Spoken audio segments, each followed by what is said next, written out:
বাড়িতে টাইম কম থাকলে পনিরের তরকারিটা অল্প সময়ে বানিয়ে ফেলুন। বন্ধুরা, সবার প্রথমে পনিরগুলো ছোট ছোট পিস করে কেটে নেবেন। আমি প্রায় এখানে 300 গ্রাম পনির কেটে নিয়েছি। দুটো বড় সাইজের আলু ছোট ছোট পিস করে কেটে কড়াইয়ের মধ্যে প্রথমে অল্প লবণ হলুদ দিয়ে আলুটা ভেজে নেব।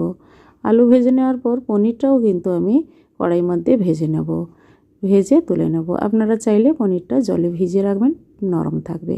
ওই কড়াইতেই দিয়ে দিলাম তেজপাতা, গোটা জিরে, গোটা গরম মশলা, শুকনো লঙ্কা দিয়ে তেলের মধ্যে নাড়াচাড়া করতে দিলাম।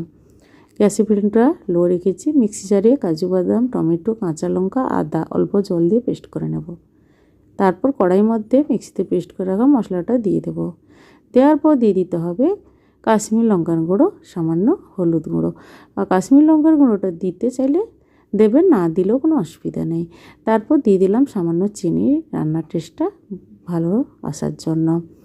এবার মশলা থেকে আস্তে আস্তে করে দেখবেন যখন তেল ছাড়তে শুরু করছে, তারপর দিয়ে দিতে হবে ভেজে রাখা আলু আর পনির। একসঙ্গে কিন্তু মশলার মধ্যে সবগুলো দিয়ে দেব। দেওয়ার পর গ্যাসের ফ্লেম মিডিয়াম করে রাখবো, কারণ না মশলাটা পুড়ে যেতে পারে। তারপর পরিমাণ মতো কিন্তু লবণ দিয়ে দেব। আর এখন লবণ দিয়ে দিচ্ছি।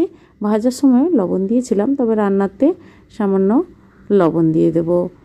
আর যেহেতু আমি পনির আলু তরকারি দিয়ে গরম ভাতের সঙ্গে খাওয়া হবে, তাই জলের পরিমাণটা একটু বেশি দিলাম। প্রায় 2 বাটির মতো জল দিয়েছি। নাড়াচাড়া করে ফুটতে দেব। এদিকে একটা উষ্ণ গরম জল বাটির মধ্যে করে রেখেছিলাম আগের থেকে। তার মধ্যে পাউডার মিল্ক 10 টাকার যে প্যাকেট হয়, ওই মিল্কটা ভালোভাবে মিশিয়ে দিলাম। নিরামিষ পনিরের তরকারিতে পাউডার মিল্ক দিলে স্বাদ কিন্তু দারুণ আসে। কিছুক্ষণ ফুটে যাওয়ার পর ঘন হয়ে গেছে গ্রেভি, তারপর পাউডার মিল্কটা দিয়ে দেব।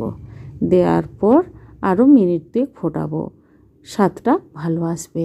তারপর সবার লাস্টে গরম মশলা গুঁড়ো দিয়ে দেব, দিয়ে গ্যাসটা অফ করে তারপর আমি সার্ভ করে নেব।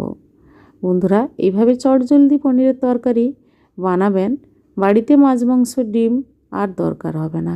পনিরের এই রান্নাটি কেমন লেগেছে কমেন্ট করে অবশ্যই জানাবেন।